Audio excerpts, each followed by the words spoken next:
ناظرین، حکومت کے 3 طلاق بل کی مخالفت میں خواتین کا ایک جلوس 23 مارچ کو شہر اورنگ آباد میں بعد نماز جمعہ نکالا جا رہا ہے۔ یہ اطلاع آج ایک پریس کانفرنس میں دی گئی۔ خواتین احتجاجی مورچہ کمیٹی کے ذمہ داران نے صحافیوں کو بتایا کہ مرکزی حکومت نے مسلم دشمنی کا ثبوت دیتے ہوئے مسلم خواتین سے ہمدردی کے نام پر ایک ایسا بل منظور کرنے کا فیصلہ کیا ہے جو راست شرعیت میں مداخلت ہے۔ انہوں نے کہا کہ شریعت اسلامی دراصل خدا کا قانون ہے اور ہر مسلم عورت اس قانون سے مکمل طور پر مطمئن ہے اور دل سے اس قانون کو مانتی ہیں، لہذا حکومت مسلم خواتین سے ہمدردی کے نام پر طلاق ثلاثہ بل ہرگز منظور نہ کرے۔ اگر حکومت ہند واقعی خواتین کے ساتھ ہمدردی رکھتی ہیں تو ان خواتین کے لیے بل بنائے جنہیں ان کے شوہر طلاق بھی نہیں دیتے اور انہیں گھر میں بھی کوئی جگہ نہیں دیتے، اور ایسی 22 لاکھ خواتین انصاف مانگنے کے لیے عدالتوں کے چکر کاٹ رہی ہیں۔ کور کمیٹی کے ذمہ داران نے کہا، طلاق کوئی مسئلہ نہیں ہے، بلکہ طلاق تو دراصل ان مسائل کا حل ہے جس سے خواتین پریشان رہتی ہیں، اور طلاق حاصل ہو جانے کے بعد وہ نکاح ثانی کر کے اپنی زندگی خوشگوار گزار سکتی ہیں۔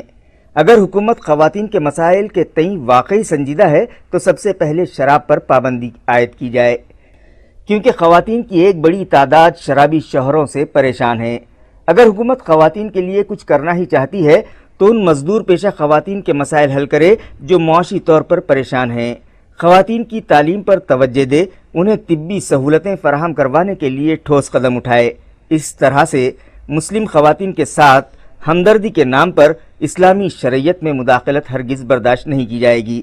احتجاجی مورچہ کمیٹی کے ذمہ داران نے بتایا کہ حکومت کو مسلم خواتین کے احساسات سے واقف کروانے اور طلاق ثلاثہ بل کی مخالفت میں آل انڈیا مسلم پرسنل لا بورڈ کی ہدایت پر شہر میں آئندہ 23 مارچ بروز جمعہ دوپہر 3 بجے عام خاص میدان سے ایک خاموش جلوس نکالا جائے گا،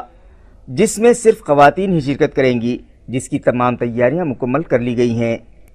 اس جلوس کو کامیاب بنانے کے لیے جگہ جگہ کارنر میٹنگیں منعقد کی گئیں۔ ہورڈنگز اور بینرز کے ذریعے مسلم خواتین سے کثیر تعداد میں اس جلوس میں شرکت کے لیے اپیل کی گئی ہے۔ انہوں نے بتایا کہ اس جلوس میں کم از کم 50,000 برقع پوش خواتین کی شرکت متوقع ہے۔ اس پریس کانفرنس میں جلوس کی کوارڈینیٹر فہیم النساء بیگم، معاون coordinator مہروخ Fatima, Jamaat Islami women's wing کی مبشرہ فردوس، شاکرہ بیگم، خالدہ امت العزیز، شائستہ بیگم، وحدت اسلامی کی رکن قمر سلطانہ، شبینہ سلطانہ اور سابق کارپوریٹر و تبلیغی جماعت کی نمائندہ فردوس فاطمہ بھی شریک تھیں۔ ہم اس بل کی مخالفت کرتے ہیں۔ وہ بل جو ہے مسلمان خواتین کے ساتھ ہمدردی والا بل نہیں ہے، اور اس بل کے ذریعے مسلمان خواتین کے حقوق پر حملہ کیا جا رہا ہے۔ اور صدر جمہوریہ ہند نے 3 طلاق کے بہانے جو اپنی رائے پیش کی ہے، اور اپنی رائے پیش کر کے مسلمانوں کے جذبات کے ساتھ انہوں نے کھلواڑ کیا ہے۔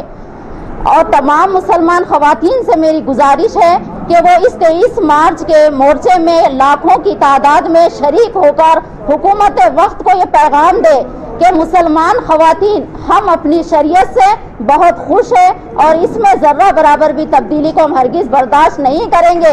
اور وہ اس لیے کہ یہ شریعت جو ہے یہ ہمارے رب کا، اللہ سبحانہ و تعالیٰ کا بنایا ہوا قانون ہے، اور خدا کے قانون میں ذرہ برابر بھی تبدیلی ہمیں ہرگز برداشت نہیں ہے۔ اگر حکومت کے خلاف ہم جو یہ مورچے نکال رہے ہیں طلاق ثلاثہ بل کے خلاف، اگر حکومت کو ہمارا موقف سمجھ میں نہیں آتا تو ہم انشاءاللہ تعالیٰ سپریم کورٹ تک بھی جانے کی طاقت رکھتے ہیں۔ یہ مورچہ تو صرف اور صرف خواتین کا مورچہ ہے، اور خواتین ہی اس مورچے میں شریک رہیں گی، اور صرف ایسا نہیں ہے کہ مسلمان خواتین ہی رہیں گی، اور بھی مذہب کی خواتین اس مورچے میں انشاءاللہ شریک رہیں گی۔ میری تمام شہر کی بہنوں سے، ماؤں بہنوں بیٹیوں سے گزارش ہے کہ وہ زیادہ سے زیادہ تعداد میں اس مورچے میں شریک ہو کر دینی و ملی بیداری کا ثبوت دیں۔